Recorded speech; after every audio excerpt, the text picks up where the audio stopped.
Hi, I'm Chris Wardlaw for CarGurus, and this is the all-new 2022 Volkswagen Taos.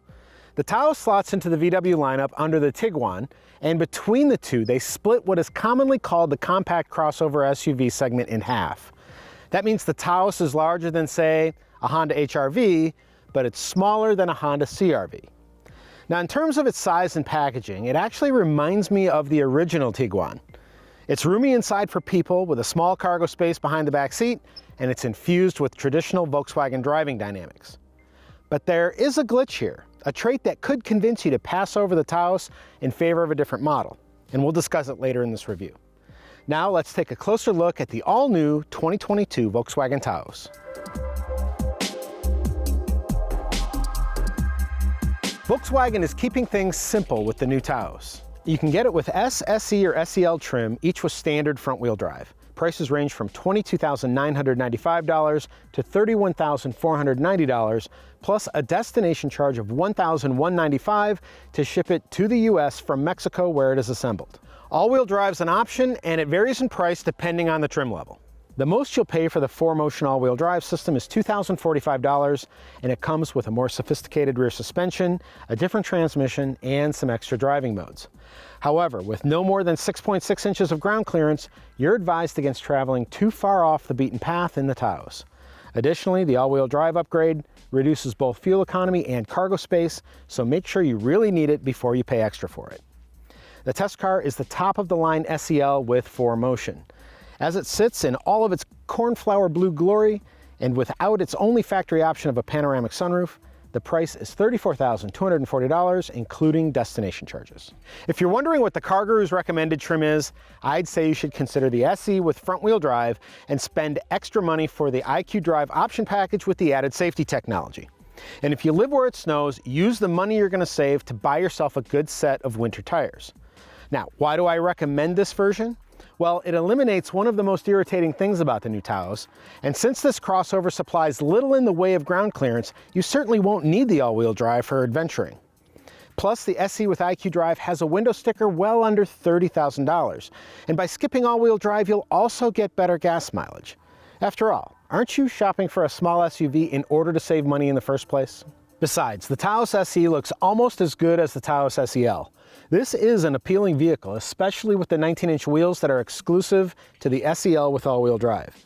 The only thing I don't like is the black mask across the front end between the grille and the lower air intake. It seems to me we've all had our fill of masks for a while. Inside, the Taos looks, feels, and smells like a Volkswagen, all good things. With SEL trim, it looks fancier than it is, thanks to perforated two-tone leather with contrast stitching, a matching panel across the dashboard, and piping around the floor mats. But when you start touching various parts of the interior, you'll find that hard, slippery, somewhat hollow-sounding plastic is the rule instead of the exception. This is to be expected at the Taos' price point, of course, so this is more an observation than a criticism. Unexpected for this price point is standard digital instrumentation.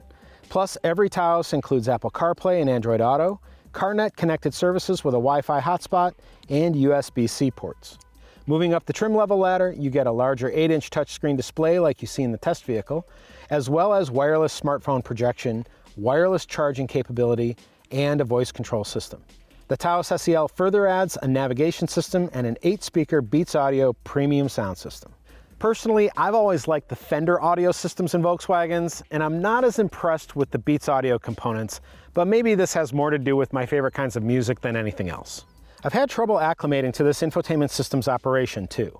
For example, the tuning knob doesn't just work when you've got the radio display up. You need to switch to the station menu, then twist, then wait for the software to catch up, and then push the knob to choose the station you want. It is an unnecessarily complex exercise. Also, the voice recognition system in this pre-production test vehicle is both slow to respond and cannot understand or recognize the simplest of my commands. Depending on the request, it either fails to understand me, or it tells me the data connection could not be established. Most likely, something just isn't set up properly in this particular vehicle. Moving on, you'll find storage spaces everywhere, but the bin underneath the center console is quite small.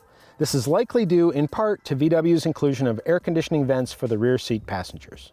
Now, believe it or not, I have younger children at home, and they regularly complain about being either too hot or too cold, so I'm okay with this trade-off. Comfort levels are high, especially with SEL trim, It's the only Taos with dual-zone automatic climate control and a heated steering wheel. And if you get all-wheel drive, the SEL also comes with ventilated front seats.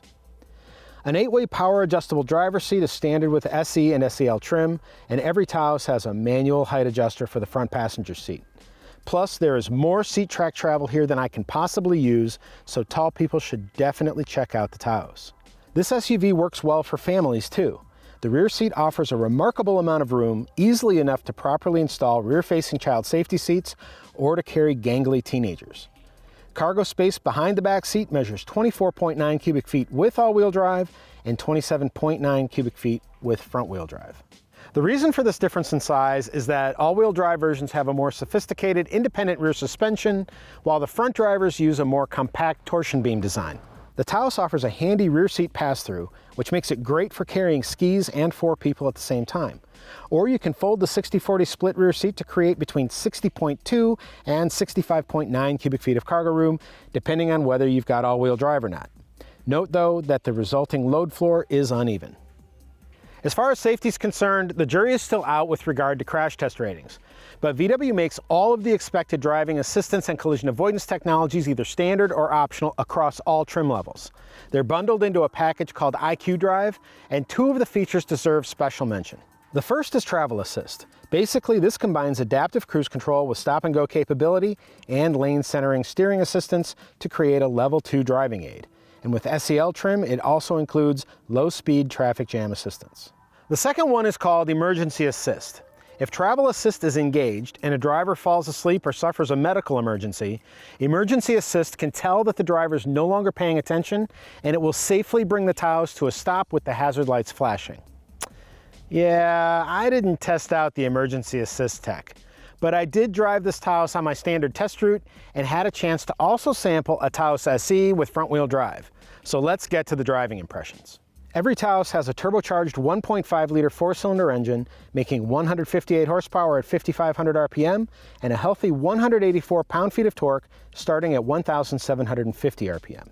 However, with the DCT, the Taos adds numerous driving modes accessible via a button on the center console.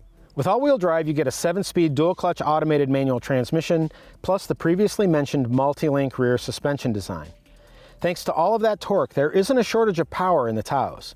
However, when you're accelerating from a stop, there is turbo lag, which is that momentary hesitation as a turbocharger spools itself up and starts spitting out torque. And when that happens in the Taos, it can be sudden and take you by surprise. In my opinion, the front driver's automatic is the smoother of the 2 transmissions. That's because in addition to the often delayed throttle response followed by the big wave of torque, the dual clutch transmission, or DCT, can feel hesitant and clunky as it goes about its business. And the turbo engine's on-off torque characteristics do not help in the smoothness department. However, with the DCT, the Taos adds numerous driving modes accessible via a button on the center console. Push it and you can choose between Eco, Normal, Sport, and Custom. Custom allows you to tailor driving dynamics to specific preferences. The DCT is much more satisfying with the Taos in Sport mode. This mode holds engine revs a little higher, keeping the engine right at the cusp of the torque curve so that when you request more acceleration, there really isn't much in terms of lag in the response. Sometimes it remains an issue, but generally in Sport mode, the Taos is much more agreeable to drive and demonstrates smoother transmission behavior. Aside from the occasionally finicky powertrain, the Taos SEL all-wheel drive is a delight. It has that light, effortless, compliant character common to Volkswagens, combined with impressive road feel, responsive steering, effective brakes, commendable grip, and taut handling in curves. It does lack road isolation, so depending on the road surface texture, it can be loud inside, but at this price point, that's not uncommon. So what about the Taos SE front driver? On its 18-inch wheels, it doesn't feel quite as athletic in curves and corners, but the torsion beam rear suspension wasn't as much of a liability as I assumed it would be, and while turbo lag was still an issue, the automatic proved smoother to drive than the DCT. Another benefit of going with the front drive automatic version of the Taos is fuel economy. The EPA says it should get 31 miles per gallon in combined driving, while the all-wheel drive model with the DCT is rated to return 28 miles per gallon. In the SEL with all-wheel drive, I averaged 27.1 miles per gallon on my testing loop.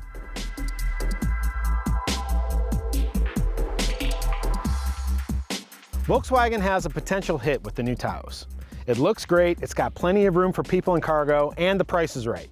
Plus, VW's carefree coverage, warranty, roadside assistance, and free maintenance plan is better than what you get with many of this SUV's rivals.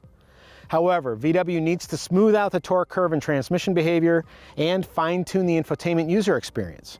More ground clearance would also help to win over the Jeep Compass and Subaru Crosstrek buyers that VW says will cross-shop the Taos. Otherwise, this new small SUV is hard to criticize. Be sure to read my full review of the Volkswagen Taos at CarGurus, and if you found this video helpful, don't forget to subscribe to our YouTube channel. For all of us here at CarGurus, thank you very much for watching.